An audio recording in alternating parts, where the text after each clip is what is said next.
Hello family and friends, this is Rob the Sapper Gardener representing Essayons Family Garden, and today we're going to have an episode of Essayons Family Kitchen, and we're going to be doing a special treat for my wife for Valentine's Day.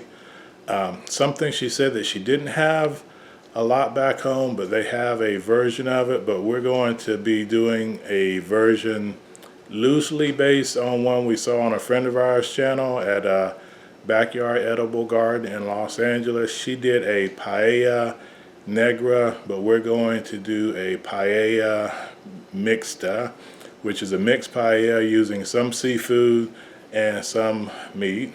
So we're going to turn you around and we're going to show you our ingredients and how we're going to cook it. So we've got our proteins, and again, this is a mixed paella, so we're using mussels, which my wife loves. We're using shrimp, which we have seasoned with some smoked paprika. We've got some quartered chicken, or chicken cut into 1-inch pieces, and it's been seasoned with salt, pepper, and a little bit of powdered lemon. And we've got us some andouille sausage. Those are our 4 proteins that are going in. And we're also going to be adding in some minced onions, some diced tomatoes, about 1 bulb of minced garlic. We're going to use some short grain rice. We've got a herb mix with some different Italian herbs, salt, pepper, some paprika. And we've also got some saffron, which we'll use in there also for mostly color. And we also are making a stock with our shells from the shrimp over on our stove. I'll put a quick cut of it in here at the top.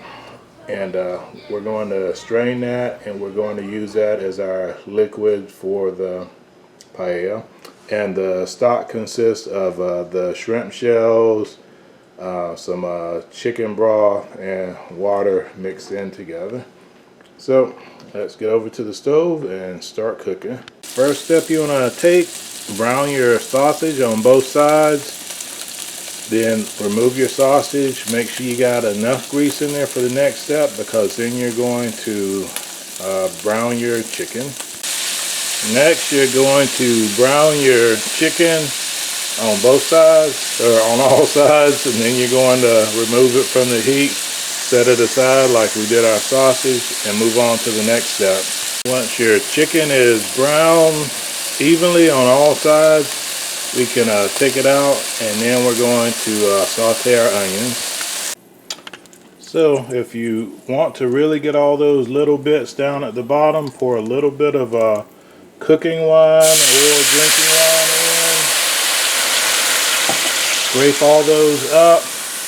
Let your wine evaporate, and then add your onions in. And that way you'll get all that flavor, and you won't get any of that scorched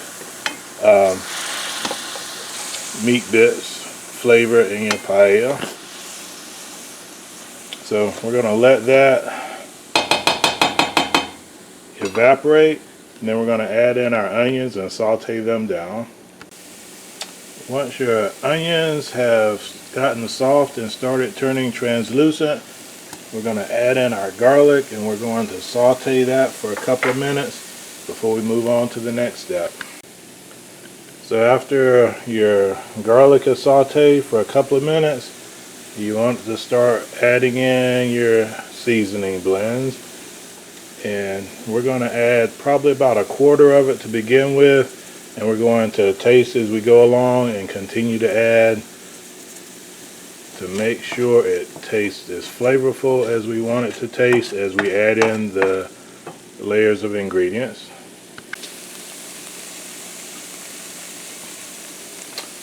Next, we're going to add in our tomatoes. We're going to blend everything in together.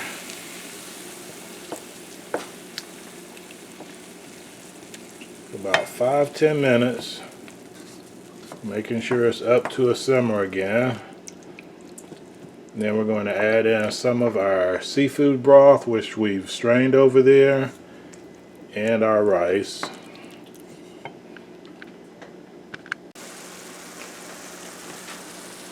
So next we're going to pour our rice over the tomato sauce mixture as evenly as we can.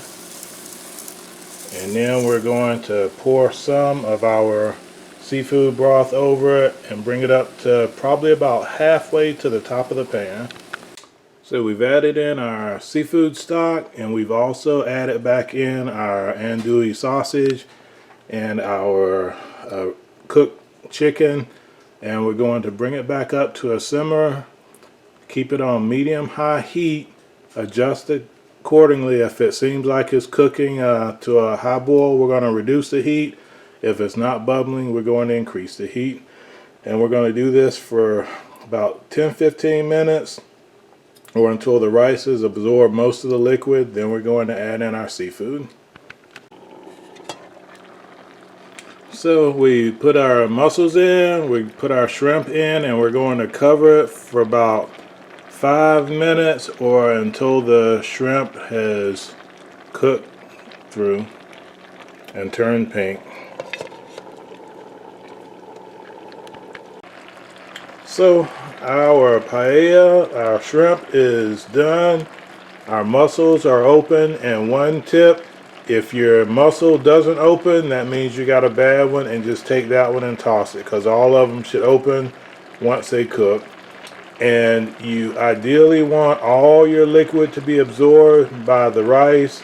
If it is a little bit soupy, you can let it go. I know a lot of people think, oh, I don't want to burn my rice, but paella is one of those exceptions to the rule. It is actually more desirable to have a little bit of crusty rice on the bottom. So make sure your liquid is fully absorbed, and then take it to the table and serve it.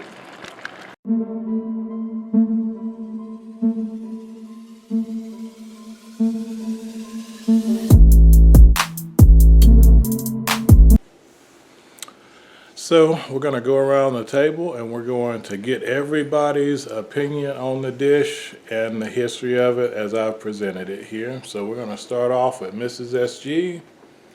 It's very good. I remember we cooked this with the clam soup.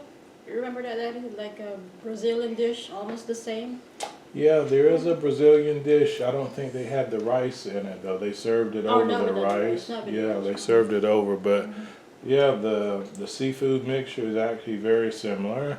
So in different parts of the Philippines, everything is regional, just like in Spain.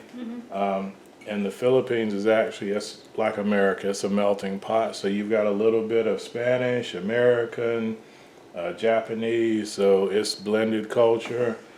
In the Philippines, I've read that they call it Arroz la Valencia, and that's, basically chicken, the chicken version of it. Or Arroz Valenciana.